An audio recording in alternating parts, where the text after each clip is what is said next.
il y a un cri qu'on entend souvent dans les cours de récréation ou même dans la maison par les enfants, c'est pas juste. Le sens de la justice est déjà présent chez les enfants et il se développe ou il est étouffé tout au long de la vie. Que ce soit dans les films, dans les romans policiers ou dans la vraie vie, nous ne sommes pas satisfaits si la justice ne fait pas son travail dans les tribunaux, si le sentiment de justice n'est pas rétabli à la fin. C'est frustrant quand ça arrive. Et les films français sont parfois spécialistes pour ça, mais en général, les films américains, ça se termine bien et il y a la justice qui l'emporte. La notion de justice est ancrée en nous. Et elle nous importe au plus haut point lorsque nous sommes concernés, bien sûr, lorsqu'on nous fait du tort. Mais notre sentiment d'injustice peut aussi devenir très relatif lorsque la situation ne nous affecte pas directement. Et nous supportons facilement l'injustice si la justice ferait que nous allons perdre quelque chose, ou quand c'est nous qui avons fait quelque chose de mal. Et alors, nous relativisons. La 4e béatitude du sermon de Jésus sur la montagne, dans l'évangile de Matthieu, traite de ce sujet. Dans l'évangile de Matthieu, chapitre 5, verset 6, « Heureux ceux qui ont faim et soif de la justice, car ils seront rassasiés. » On ne va pas revenir sur le contexte général des béatitudes, c'est déjà la 4e, un contexte qui est très important pour bien les comprendre, ni sur les explications qui vont avec. Et si vous n'étiez pas là pour les précédentes fois, je vous encourage à aller sur la chaîne YouTube de l'Église, vous tapez Église de Vitré, béatitude, ou alors sur ma chaîne, vous tapez Benoît Ballet, béatitude, et vous tomberez probablement sur ces vidéos qui donc, traitent des 3 premières béatitudes pour bien saisir de quoi il est question. Les 4 premières béatitudes, donc heureux les pauvres, heureux ceux qui pleurent, heureux les doux, heureux ceux qui ont faim et soif, apparaissent clairement comme une contradiction pour les auditeurs de Jésus. Ces personnes sont vues dans une situation négative et de faiblesse. Et pourtant, Jésus dit qu'elles sont heureuses. Mais ces situations négatives et de faiblesse s'avèrent être positives dans la mesure où elles nous poussent à nous tourner vers le Seigneur, dans l'espérance, pour trouver en lui le secours et de pourvoir à ce qui nous manque. Par contre, celui qui est satisfait de sa situation, il ne fait pas appel au Seigneur, il ne se croit pas dans la nécessité, il ne compte pas sur Dieu, il n'a pas besoin, il ne croit pas dépendre de lui. Bien sûr, il dépend de lui, mais il ne se rend pas compte. Les paroles de Jésus orientent nos regards sur une réalité spirituelle, une réalité ultime, celle qui voit Dieu comme étant la source et le but de toute bonne chose. C'est une réalité qui s'étale sur la durée, au-delà des apparences temporelles. Heureux ceux qui ont faim et soif de la justice, car ils seront rassasiés. Il nous faut tout de suite essayer de définir ce qu'est cette justice dont parle Jésus, afin de ne pas prendre des voies de travers. En contexte juif, et c'est le cas pour les paroles de Jésus, la justice concerne prioritairement 2 aspects, et les 2 sont en relation à Dieu.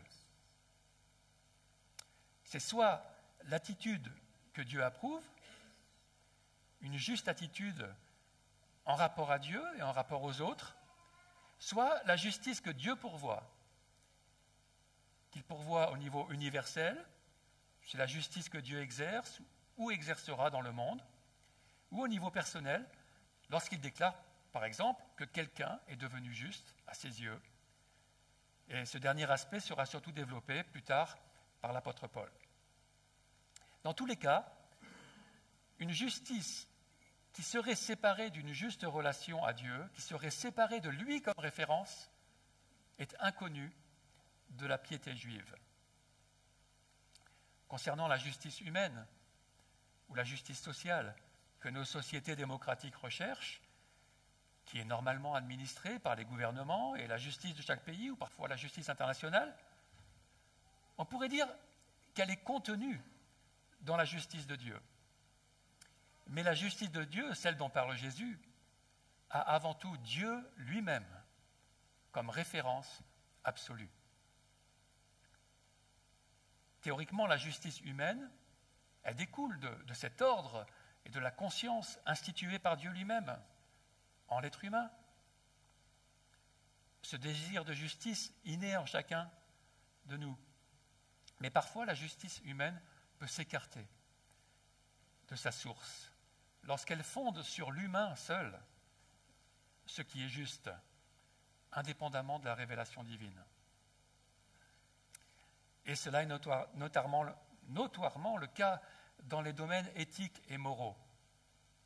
Dans certains de ces cas, la justice humaine peut même se renverser, être à l'opposé et aller jusqu'à condamner ce qui est juste aux yeux de Dieu. Par exemple, lorsque la Bible révèle que seul est acceptable pour le mariage une relation fidèle entre un homme et une femme, elle peut être accusée d'homophobie.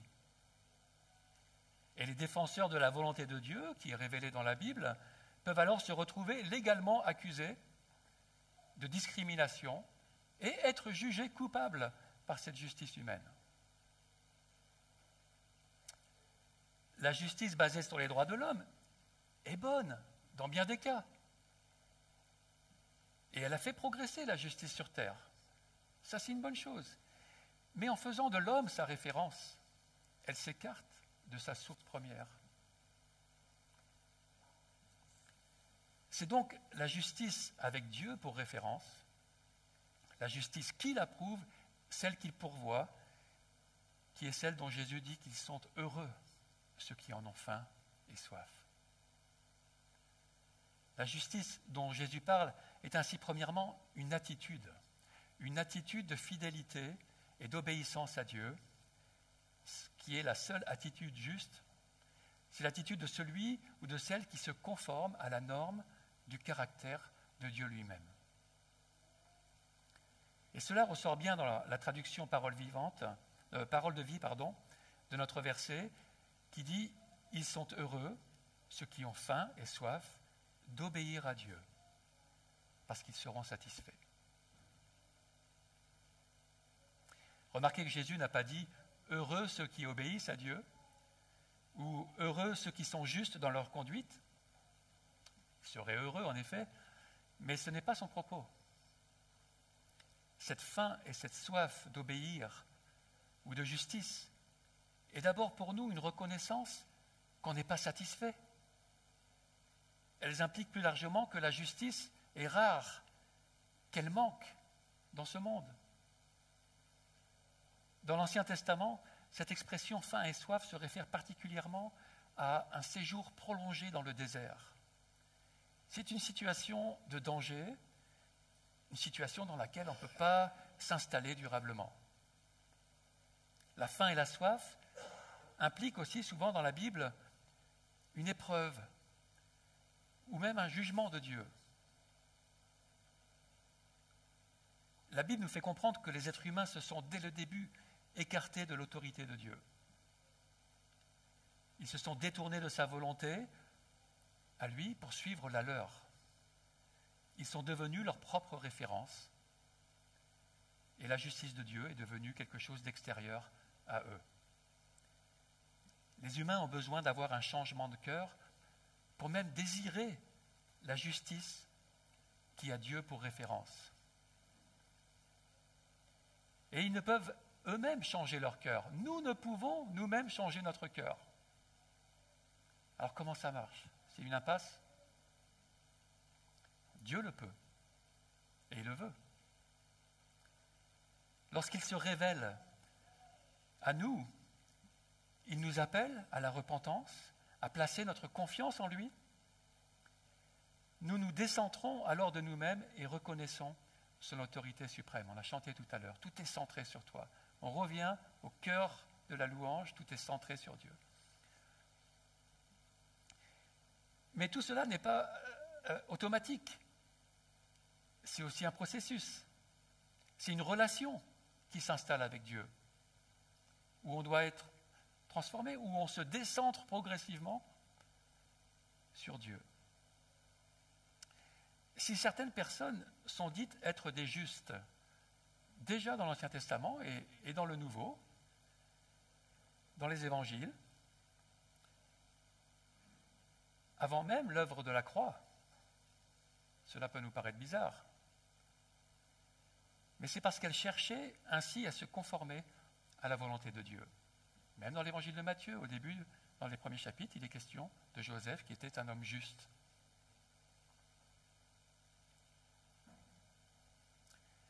Cela ne veut pas dire qu'elles étaient parfaites et sans péché, mais que c'était ce qu'elles désiraient et qu'elles cherchaient leur secours en Dieu. Par exemple, la première fois que ce mot justice apparaît dans la Bible, c'est pour parler de la juste réaction qu'a eue Abraham après que Dieu se soit révélé à lui et qu'il y fut la promesse d'une descendance, alors même que lui et Sarah, son épouse, ne pouvaient pas avoir d'enfant. Et nous lisons en Genèse 15, chapitre 1, donc cette première mention de la justice dans la Bible, la parole de l'Éternel fut adressée à Abraham dans une vision. Il dit, Abraham, n'aie pas peur, je suis ton bouclier, et ta récompense sera très grande. Abraham répondit, Seigneur éternel, que me donneras-tu? Je m'en vais sans enfant, et l'héritier de mes biens, c'est Eliezer de Damas, c'est son serviteur. Abraham continua, tu ne m'as pas donné de descendance, et c'est un serviteur de ma famille qui sera mon héritier. Alors l'Éternel lui adressa la parole, ce n'est pas lui qui sera ton héritier, mais bien celui qui naîtra de toi. Après l'avoir conduit dehors, Dieu dit, regarde vers le ciel, compte les étoiles, si tu peux les compter. Il lui affirma, telle sera ta descendance. Et à l'époque, les étoiles, on les voyait très bien. Il n'y avait pas de lumière qui polluait l'atmosphère. On voyait, c'était magnifique, bien plus que maintenant. Telle sera ta descendance. Quelle est alors la réaction d'Abraham? Son attitude? Verset 6, Abraham eut confiance en l'Éternel. Voilà. Sans voir. Pour l'instant, c'est tout dans le futur. C'est que basé sur la parole de Dieu. Il eut confiance en l'Éternel et l'Éternel le lui compta comme justice. Voilà la justice que Dieu cherche. Si on place notre confiance dans ce que Dieu révèle, nous sommes alors considérés comme justes par lui parce que nous avons une réaction adéquate, une réaction appropriée à ce qu'il est et ce qu'il veut faire. Ce n'est pas encore la justice parfaite, on le sait, celle-ci c'est Jésus-Christ qui l'apportera, mais c'est déjà une attitude juste. Pourtant, on sait qu'Abraham ne sera pas toujours dans cette attitude-là de justice. Mais il a répondu correctement, dans une bonne attitude, à la révélation de Dieu. Ce processus d'être juste, de devenir juste, on l'a dit, se réalise ultimement à travers la grâce qui est en Jésus-Christ. C'est lui qui apportera cette pleine, cette parfaite justification devant Dieu. Mais cet aspect-là, c'est plutôt l'apôtre Paul qui va le développer.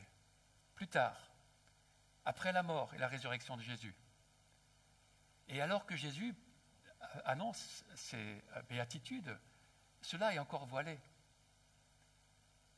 Et donc on ne va pas développer cet aspect de la justice que Dieu pourvoit, la justice qui pourvoit à travers le sacrifice de Jésus-Christ. Pour l'instant, on reste au temps où Jésus a annoncé ses béatitudes. Si Jésus dit qu'ils sont heureux, ceux qui désirent la justice, celle d'une juste relation avec Dieu et celle qu'il déclare, c'est parce qu'ils se sont tournés vers Dieu suite à sa révélation. Parce qu'ils se sont repentis, comme on le voit dans les chapitres précédents de Matthieu.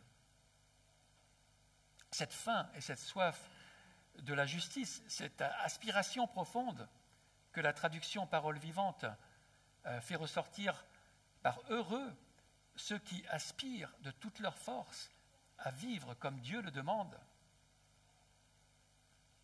devient donc pour le croyant une recherche permanente de la justice de Dieu, de ce que Dieu trouve juste. Le croyant désire vivre dans la confiance en Dieu et dans la recherche de ce qui lui plaît à Dieu. Et cette attitude, on l'a vu, est déjà révélée dans l'Ancien Testament.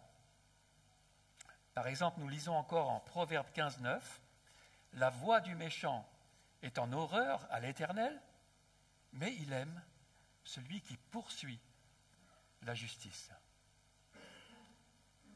On retrouve dans les Proverbes cette notion de justice à maintes fois. Concrètement, une personne qui poursuit la justice est caractérisée par son désir d'une relation juste avec Dieu et avec son prochain. Ça va ensemble. On ne peut pas avoir une relation injuste avec le prochain et juste avec Dieu. En Jérémie 22, 3, nous lisons ainsi « Voici ce que dit l'Éternel, pratiquez le droit et la justice, délivrez celui qui est maltraité de son exploiteur, n'opprimez pas l'étranger, l'orphelin et la veuve, c'est-à-dire ceux qui sont en situation de faiblesse, n'en abusez pas, profitez pas de ça. Au contraire, ne recourez pas à la violence et ne versez pas de sang innocent dans cet endroit. » Voyez que la justice sociale n'est pas éloignée de la volonté divine, elle en fait partie. Et dans d'autres passages, on voit aussi que non seulement Dieu demande de ne pas faire de tort, mais aussi d'assister ceux qui sont en situation de faiblesse et de besoin. Mais même cette recherche de justice peut se pervertir et devenir une recherche centrée sur nous-mêmes. Au chapitre suivant de notre texte de Matthieu, au chapitre 6, verset 1, Jésus dira que notre justice, c'est-à-dire dans ce passage l'aumône que les gens font, pour les pauvres en particulier, ne doit pas être pratiquée devant les gens pour qu'ils la voient, mais de la pratiquer pour Dieu. S'il dit ça, c'est parce qu'il y a eu un décentrage. Et je crois qu'il pensait en particulier à l'attitude charnelle de certains religieux juifs qui avaient une pratique de la justice qui était basée sur eux-mêmes, sur leur propre capacité à avoir un comportement extérieur approprié, aux traditions qu'ils avaient développées, mais tout cela plus pour eux-mêmes que pour Dieu. Dans son origine hébraïque, la justice a bien ce sens de faire ce qui est juste dans les relations communautaires. Et venir au secours des démunis en faisait partie. Il pratiquait donc cette apparence de justice, ici de donner l'aumône. Mais c'était avant tout pour en tirer un bénéfice personnel au regard des autres. En Matthieu 23, 28, Jésus dira d'eux qu'ils étaient remplis d'hypocrisie et de mal. Malgré qu'ils faisaient toutes ces choses religieuses. Et en fait, c'est ainsi qu'est un cœur non régénéré, centré sur lui-même. Mais ne nous faisons pas d'illusions, nous avons cette même nature, n'est-ce pas? Chacun de nous peut trouver en lui-même ses dispositions charnelles. Et c'est pourquoi Jésus dira à ses disciples et à la foule, au verset 20 du chapitre 5, « En effet, je vous le dis, si votre justice ne dépasse pas celle des spécialistes de la loi et des pharisiens, vous n'entrerez pas dans le royaume des cieux. » Le gros problème avec leur justice, c'est qu'elle n'était qu'extérieure, qu'elle n'était donc plus en phase avec ce que Dieu fait, avec l'Esprit de Dieu.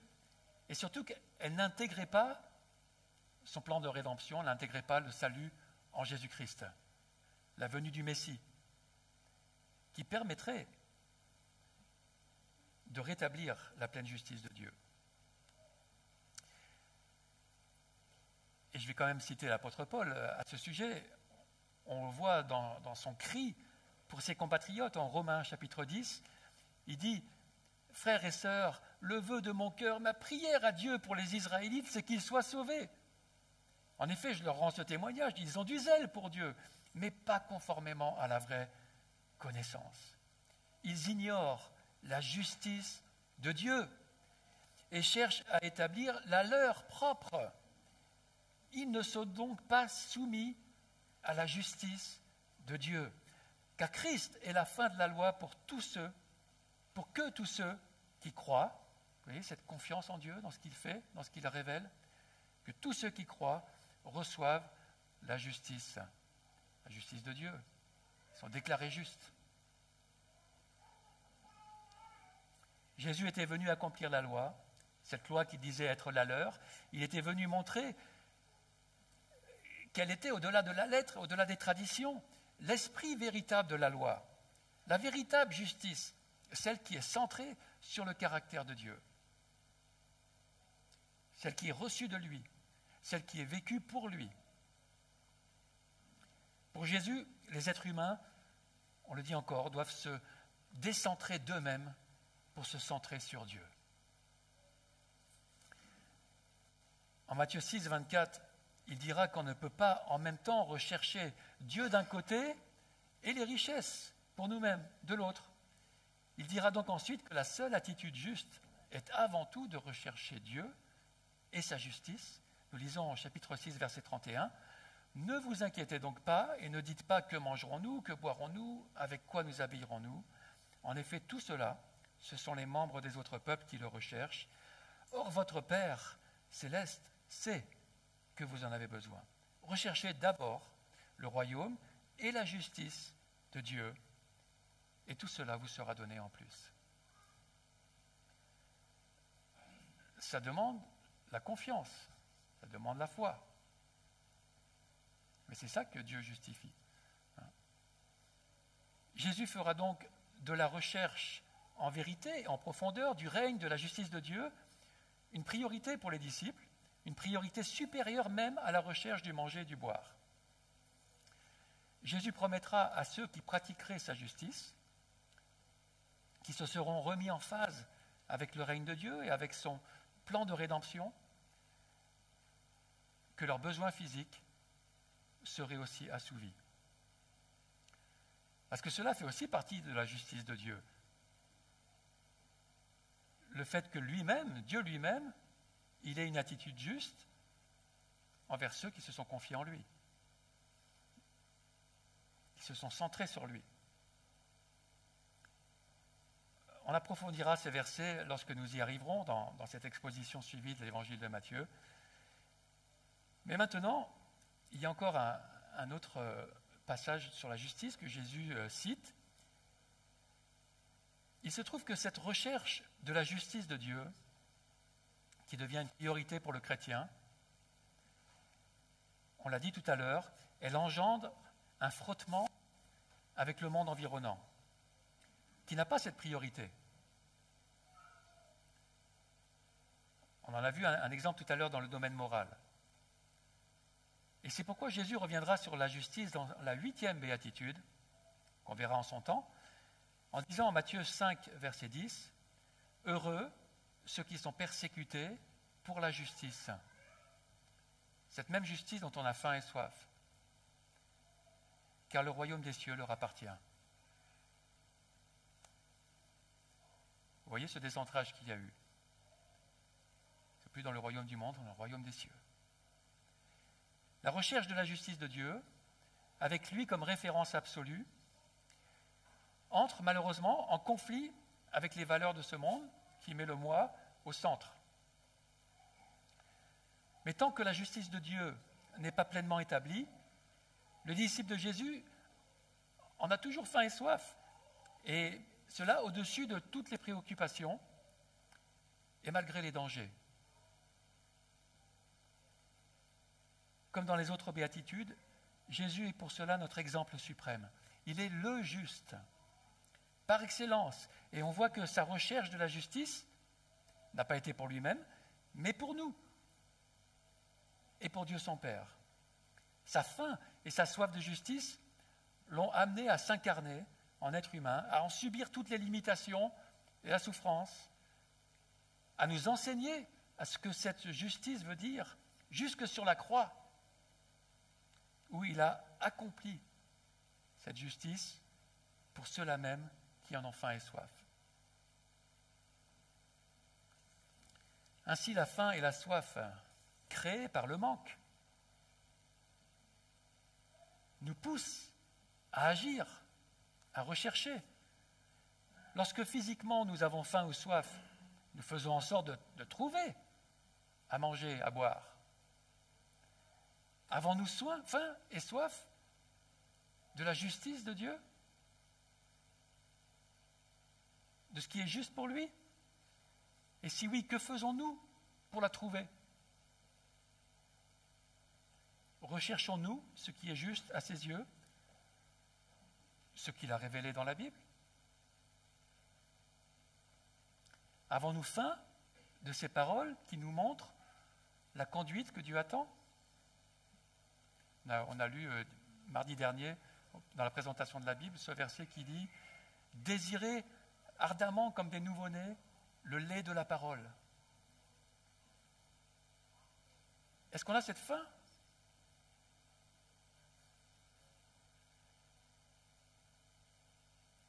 Avons-nous faim de ces paroles qui nous montrent cette conduite juste qu'il attend? Avons-nous faim et soif de recevoir cette justice que Jésus-Christ donne à ceux qui placent leur foi, leur confiance en lui et qui le suivent?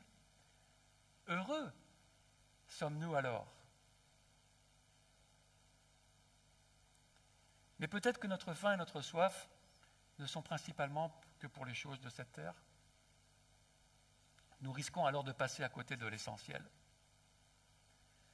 Parce que les choses de ce monde ne peuvent pas satisfaire durablement. Vous l'avez certainement expérimenté, ou peut-être vous êtes encore dans l'illusion. Alors que vivre dans la justice de Dieu peut nous combler au plus haut point, surtout dans l'avenir. Il y a une dimension de foi. Vous avez bien sûr réalisé qu'il n'y a pas de justice parfaite sur la terre. Pas encore. Déjà, notre attitude envers Dieu, la nôtre, n'est pas toujours pleinement juste. Et il n'a pas encore établi sa justice sur la terre. Mais il y a des promesses. Nous savons qu'il a promis, comme le rappelle la deuxième lettre de Pierre, chapitre 3, verset 13, une nouvelle terre où la justice habitera. La justice habitera.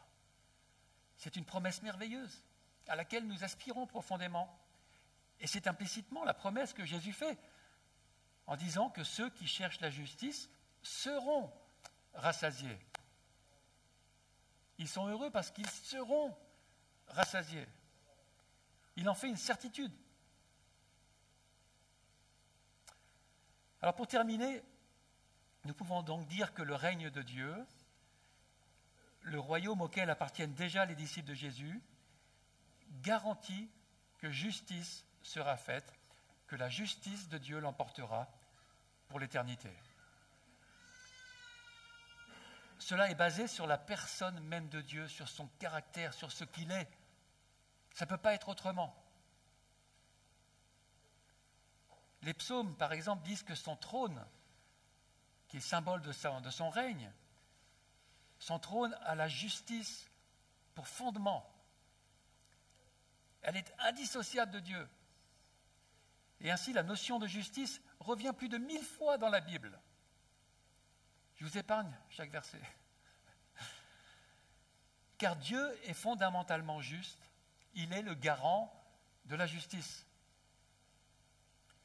Et en Ésaïe 45, 19, Dieu disait déjà, « En effet, moi, l'Éternel, je dis ce qui est juste, je révèle ce qui est droit. » Et au verset 21, « Il n'y a pas d'autre Dieu en dehors de moi. Je suis le seul Dieu juste et qui sauve. » Et le dernier passage qu'on va lire ce matin, Ésaïe 51, Verset 5. Ma justice, c'est Dieu qui parle, est proche. Mon salut est en marche, et mes bras jugeront les peuples. Les îles placeront leur attente en moi. Elles compteront sur l'action de mon bras. Levez les yeux vers le ciel, regardez en bas sur la terre. En effet, le ciel se dissipera comme une fumée. La terre tombera en lambeaux, comme un habit, et ses habitants mourront comme des mouches. En revanche, mon salut durera éternellement et ma justice n'aura pas de fin. Écoutez-moi, vous qui connaissez la justice, toi le peuple qui porte ma loi dans le cœur, n'ayez pas peur de la honte infligée par les hommes et ne vous laissez pas terrifier par leurs insultes, car la teigne les dévorera comme un habit, les mythes les rongeront comme de la laine. En revanche, encore une fois, ma justice durera éternellement et mon salut de génération en génération. Et c'est pourquoi nous sommes déjà heureux si nous avons faim et soif de la justice de Dieu. Nous sommes déjà du bon côté, car nous sommes déjà dans les bonnes dispositions d'un cœur transformé par Dieu et pour Dieu. Dieu a déjà commencé à établir sa justice sur la terre. Elle est en route. Et au bout du chemin, il y a un festin de justice qui nous attend. Nous en serons rassasiés. C'est promis. Gloire à Dieu. Alléluia.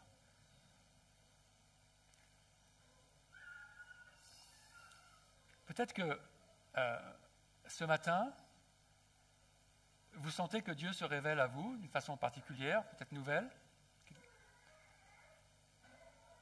Vous sentez que vous avez besoin de faire ce décentrage sur lui. Peut-être que vous ne savez pas comment faire. Simplement priez au nom de Jésus. Demandez la grâce de Dieu. Lui demandez de vous aider à faire ce décentrage sur lui. De vous donner cette faim, cette soif de sa justice.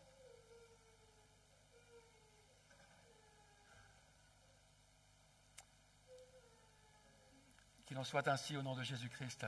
Amen.